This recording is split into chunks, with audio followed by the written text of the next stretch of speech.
forever. At least that's what you said. But every time I looked into your eyes, it symbolized in the EKG line you're blacked out. Your words you cannot find, so you began to tell me lies, but in my heart they did not reside, because I knew your words could never be proven true. You put your refuge in me like a shy little girl in her menagerie. You told me you were my ride or die. But it didn't take me long to realize you were my high and lie, because it's all you ever did was get high when I needed you the most and lie about your presence as if you were a ghost. But I saw all the times you weren't there and could never shed a tear, because real men are rare, you know. The saying real men don't cry, I created a new one, real men don't hide. Every word you spoke to me was spread like a virus. Your words captured in my soul. I kept them on repeat like I was infected with disease, scratching the insides of my soul, contaminated. I refused to let go. I thought you could be the one, but you weren't. And nobody could see, even your auntie, who by the way was like a mother to me, and she loved me like no other. But even she thought you were my lover because of your actions. But now we both realize that you were only acting. And to you, I was just a transaction. Open up my legs, snap your back in action. I lay there with the voices in my head, mimicking the sound of the springs in the bed, those gasps. Don't come out just for nothing, because it feels like a jungle entering in me, a painful feeling, taking away my virginity for your satisfaction. Never thinking about the consequences of our actions. As if on my head there was written a big caption I'm taken advantage of. But really all I ever wanted was love.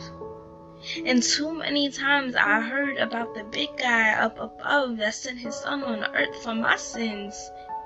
And the child I was to give birth would bring back the memories of hurt, but I ignored it. And my feelings towards you quickly turned and went cold like orbit. You acted like if you cared, but your personality had different color egos just like the Care Bears. I needed you more than you needed me was the lie you told yourself. You wanted full-time benefits, but I was only your part-time job. But relationships aren't a job or a career. It's a lifestyle type relationship that should be fulfilled. You denied me in front of your friends way too many times. So I finally denied you. But the only difference between us and Peter and Jesus is that I gave you two. 2 chances to deny me. That's all it took, and I could finally see I was in a relationship with someone who was so unworthy of me. But the lust was so thick, while the morals were thin. You were never really in love with me.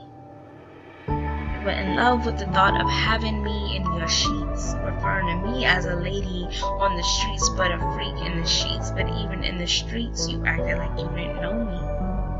I guess I was your hologram, only appearing on your phone. Our relationships was based on sexual pictures, and your bed sheets were never lonely.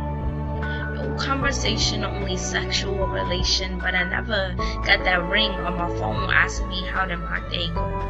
None of that. I was basically the girl you used to just relax your mind, take out your frustrations, couldn't pause time, so you chose to rewind, and even though you were with me, you had other females on your mind.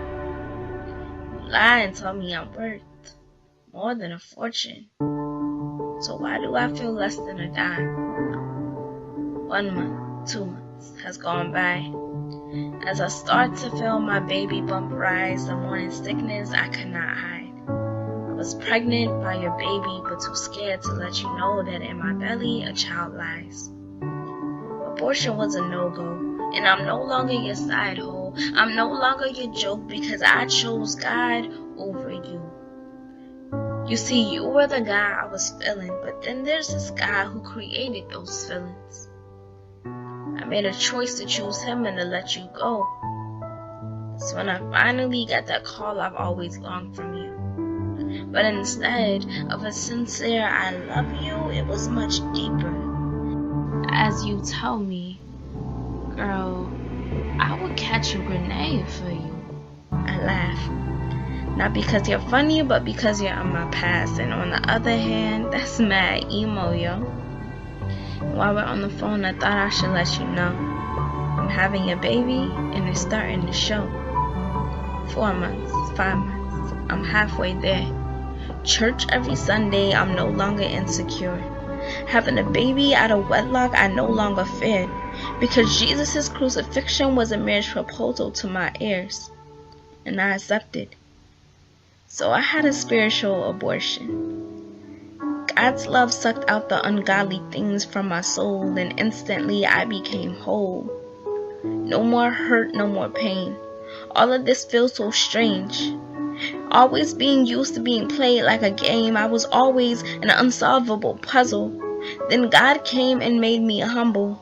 In a life full of sin, He was there on the double. Impossible, I learned that with Him nothing is impossible. I started off with little, but now my blessing has been doubled or lessened. I had a miscarriage. But why, God, didn't I count my blessings? I was lost and found amazing grace. Now back to the struggle I faced, black, white, and race. To your kingdom was I such a disgrace? You said, come as you are, and I came. But now all my pureness and submission has been taken in vain. My child, I cry. I could feel you kicking inside. I placed my hand on my stomach, as if this world I was bulimic. And now I pick up my pen and begin to write. The red ink bleeds through my vagina. It was my child's life. All over the floor.